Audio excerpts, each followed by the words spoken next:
Good morning to all.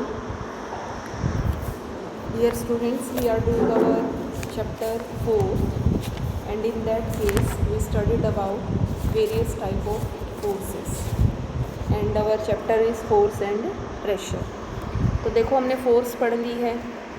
Force में आज हम पढ़ेंगे balance and unbalance forces. Balance force क्या है या अनबैलेंस फोर्स क्या है.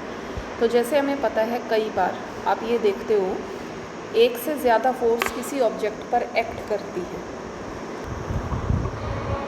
तो इफ़ेक्ट जो फोर्स का है किसी भी ऑब्जेक्ट पर, मतलब एक से ज़्यादा फोर्स अगर किसी ऑब्जेक्ट पर लगती है तो एक्चुअली आप क्या देखते हो, इफ़ेक्ट क्या पड़ता है इन फोर्सेस का, would be due to net force. Net force का मतलब इकट्ठा जो फोर्स लगती है. अब मान लीजिए कोई सामान उठाना है, इस पर 4 या 5 जो पर्सनस है वो लगे हुए हैं, तो आप देखते हो नेट इफ़ेक्ट क्या पड़ा. मतलब 4 व्यक्ति एक किसी ऑब्जेक्ट पर फोर्स लगा रहे हैं. नेट इफ़ेक्ट इज़ वो सामान क्या है आप अपनी जगह से इजीली उठा सकते हैं. ठीक है, इसके लिए देखो एक एक्टिविटी दी है, जैसे यू सी है consider a large container.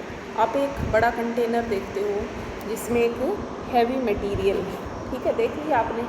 Try to push it, आप उसको धकेलने की कोशिश कर रहे हो और एक कॉर्नर से दूसरे पर क्या आप आसानी से उसको मतलब पुश कर सकते हो. ठीक है, आप अपने दोस्त की हेल्प ले सकते हो. अब आप देखो इसने ना अपने दोस्त की हेल्प ली है, यहाँ आप देख लो. ठीक है, ले ली. अब इस केस में तो आप देखोगे दोनों जो दोस्त हैं वो एक ही डायरेक्शन में फोर्स लगा रहे हैं, तो आप सीधा देखोगे वे जो बॉक्स है ना वो ईजिली क्या है अपनी जगह से हट जाएगा. बट इस केस में आप देखो जो दो दोस्त हैं वो अपोजिट डायरेक्शन में फोर्स लगा रहे हैं. इसका रिजल्ट क्या, मतलब ये जितना फोर्स लगाएगा उतना ही फोर्स ये लगा रहा है. नेट रिजल्ट क्या होगा, जो बॉक्स है वो अपनी ही जगह पर रहेगा ऐसे केस. ठीक है, तो यहाँ हम पढ़ रही हैं जब आपके friend pushes the container in same direction his efforts adds to yours, but if he pushes in opposite direction, अगर अपोजिट डायरेक्शन में है तो उसका जो एफर्ट है वो आपकी एफर्ट को कैंसिल कर रहा है. तो इन ईच केस, हर एक केस में एक अनबैलेंस फोर्स एक्ट होती है किस पर, कंटेनर पर. ठीक है, और it is the net force acting on the object that changes its speed. ये एक नेट अनबैलेंस फोर्स है किसी भी वस्तु पर जो उसकी स्पीड को, उसके डायरेक्शन ऑफ मोशन या दोनों को ही बदल सकती है. When the two forces acting on the object are different, जब कोई भी दो फोर्स जब किसी वस्तु पर लगती हैं वो अलग अलग हैं, तो object undergoes A change in state of rest और मोशन. तो क्या हो सकता है, उनकी जो मोशन की स्टेट है या उनकी जो रेस्ट की स्टेट है वो चेंज हो जाती है. जो चेंज है वो डिपेंड करता है फोर्स पर. ठीक है, तो इन फोर्सेस को हम क्या कहते हैं, अनबैलेंस फोर्सेस. जैसे unbalance forces when acting in same direction, एक ही डायरेक्शन में अगर लगे, जैसे आप देख रहे हो इसमें F1. ठीक है, इस पे फोर्स लगाया F1 unbalance force, total F है. इस बॉक्स पर दो फोर्सेस लगाए F1 और F2. बोलो नेट फोर्स कितना हुआ, नेट फोर्स कितना इस पर, F1 प्लस F2. ठीक है, पहले F1 था फिर एक F2 और लगा दिया, टोटल फोर्स कितना हो गया, that is equal to F1 plus F2. Unbalance forces acting in mutually opposite direction, वहाँ एक ही डायरेक्शन में था. अब देखिए अपोजिट डायरेक्शन में अनबैलेंस फोर्सेस को लगाया. कंबाइन बाय सब्ट्रैक्शन, इन दोनों को हम कैसे जोड़ सकते हैं, बोलो सब्ट्रैक्शन से. यहाँ एडिशन नहीं होगा बल्कि क्या होगा, सब्ट्रैक्शन. जैसे फॉरवर्ड डायरेक्शन में अगर F1 फोर्स है, बैकवर्ड में कौन सा लगाया है, F2 फोर्स. तो F1 फॉरवर्ड में ऐसे, F2 आप लगाओगे बैकवर्ड में, तो हम क्या लगा सकते हैं, फाइनल फोर्स क्या हुआ, F2 माइनस F1. ठीक है, और जहाँ पर F2 क्या होगा, ज़्यादा होगा किसके कंपैरिजन में, F1 के कंपैरिजन में. Okay, net force is equal to difference between two forces and exerted in direction of larger force. मतलब किस तरफ जाएगा, जहाँ पर फोर्स क्या होगी, ज़्यादा होगी. तो आप देख रहे हो अगर मान लीजिए F2 ज़्यादा है तो आप देखोगे जो बॉक्स है वो किस तरफ पुश करेगा, इस तरफ पुश करेगा, क्योंकि F2 फोर्स किससे ज़्यादा होगी, F1 से ज़्यादा होगी, है ना ये चीज़. ठीक है, रीज़न क्या है, क्योंकि F1 माइनस F2. ओके, तो resultant net of unbalance force, result क्या होता है इसका, हमेशा ज़ीरो होता है. फॉर एग्जांपल जैसे एक टग ऑफ वॉर, आप रस्सा कशी का मतलब एक खेल खेलते हो, तो वीकर टीम गेट्स पुल्ड। मान लीजिए कमज़ोर टीम है, ठीक है, वो कमज़ोर टीम क्या करेगी, स्ट्रोंगर टीम की तरफ झुक जाएगी, है ना। ये जो लड़के हैं ये क्या करेंगे, इनको अपनी तरफ पुश कर लेंगे। Okay, figure shows A block of would. अब इस फिगर में आप देख रहे हो लकड़ी का एक वुड है जो एक टेबल पर है और इस पर ना 2 स्प्रिंग लगे हैं, ठीक है। If we pull the block from both sides with the same force. अब मान लीजिए हम इस ब्लॉक को ना दोनों साइड से पुश कर रहे हैं, तो आप देखोगे जो ब्लॉक ऑफ वुड है ना वो बिल्कुल स्टेशनरी एक जैसा है। नेट फोर्स कितना है इसमें, 0। इसी तरह से टग ऑफ वार में भी आप देखते हो अगर इक्वल और अपोजिट फोर्स है तो रस्सी क्या रहती है, स्टेशनरी, और नेट फोर्स अगेन कितनी होगी, 0। इस तरह की फोर्स मतलब जो बराबर लगती है दोनों डायरेक्शन में, उन फोर्सेस को हम क्या कहते हैं, बैलेंस फोर्सेस। और अगर इक्वल ना लगे तो हम क्या कहेंगे उनको, unbalance forces. Now try to squeeze a रबड़ बॉल।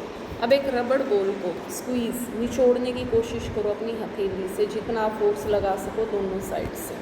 तो फोर्सेस क्योंकि इक्वल और अपोजिट है तो नेट फोर्स कितना होगा, 0। इसका मतलब क्या है, बॉल मूव नहीं करेगी बट उसकी शेप डिफॉर्म हो जाएगी। आप देखते हो ना उसकी जो शेप होती है वो क्या है, थोड़ा सा चेंज हो सकती है। सो वी कैन कंक्लूड, हम क्या लगाते हैं, equal and opposite forces do not change the state of rest. Equal और जो अपोजिट फोर्सेस हैं वो रेस्ट या मोशन की स्पीड को चेंज नहीं कर सकते, पर एक चेंज आ जाता है साइज में या शेप में। और अनइक्वल फोर्सेस, बराबर फोर्स ना हो तो आपको मैंने बता दिया रेस्ट या मोशन या दोनों ही क्या है इसमें चेंज हो सकती है। क्या आपको पता है सर इसैक न्यूटन जो एक फिजिस्ट या मैथमेटिशियन थे, उन्होंने न्यूटन 2 बुक्स लिखी, principle and optics. First book ने हमें बताया ग्रेविटेशन, आप चलते हो कोई भी चीज़ ऊपर से नीचे गिरती है, ठीक है, क्यों गिरती है, due to gravity. Second book उसमें है न्यूटन के आइडियाज़, लाइट, कलर और ऑप्टिकल रिसर्च। न्यूटन ने रिलेशन बताया फोर्सेस का acting on body and its motion through the famous laws of motion. अब देखो लॉज ऑफ मोशन न्यूटन का third law. Find its technological application in rocket propulsion, its plays a very important role in space exploration. मतलब किस तरीके से जो rocket है वो स्पेस में जाते हैं, ठीक है।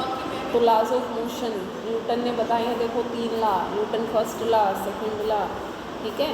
ये लॉज आप आगे पढ़ेंगे, आप शायद पढ़ चुके होंगे। ओके, टाइप ऑफ फोर्सेस कितने टाइप्स की होती हैं, देखो फोर्स होती है 2 तरह की, एक होती है कॉन्टैक्ट फोर्स, एक होती है non contact force. Contact force होती है जब कोई भी 2 बॉडीज़ एक दूसरे के कॉन्टैक्ट में आते हैं, ठीक है। अब डायरेक्टली फिजिकल कॉन्टैक्ट जैसे मस्कुलर फोर्स, अब डेली लाइफ में अगर आप पुल या लिफ्ट करते हो कई चीज़ों को तो आप देखते हो आपकी मसल्स फोर्स लगाती हैं। जैसे कोई पशु, बुलक है, हॉर्स है या कैमल है, वो कार्ट बैलगाड़ी को खींचता है। आर्टिक रीजन में जैसे आप फिगर में देख रहे हो ये रेंडियर है, ये रेंडियर क्या है, इस गाड़ी को खींच रहा है, ठीक है। तो यहाँ पर किस चीज़ का फोर्स लग रहा है, मसल्स का। तो इस वजह से हम फोर्स को क्या कहते हैं, मस्कुलर फोर्स। सभी एनिमल्स जिसमें ह्यूमन बींग्स भी आते हैं, हम भी हैं, हम क्या है अपने मसल्स का फोर्स लगाते हैं ताकि हम कोई काम कर सकें। दूसरा होता है देखो फ्रिक्शनल फोर्स, अगर एक बॉल मतलब एक ग्राउंड पर रोलिंग गिरती हुई आती है तो आप देखते हो उसकी स्पीड कम हो जाती है, धीरे धीरे वो रेस्ट में आ जाती है।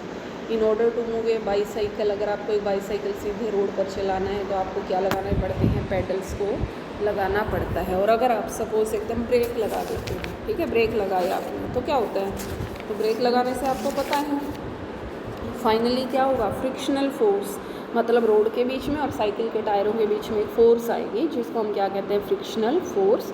ये फ्रिक्शनल फोर्स देखो डिपेंड करती है नेचर ऑफ, मतलब जो 2 सरफेस है उनका नेचर कैसा है, ठीक है।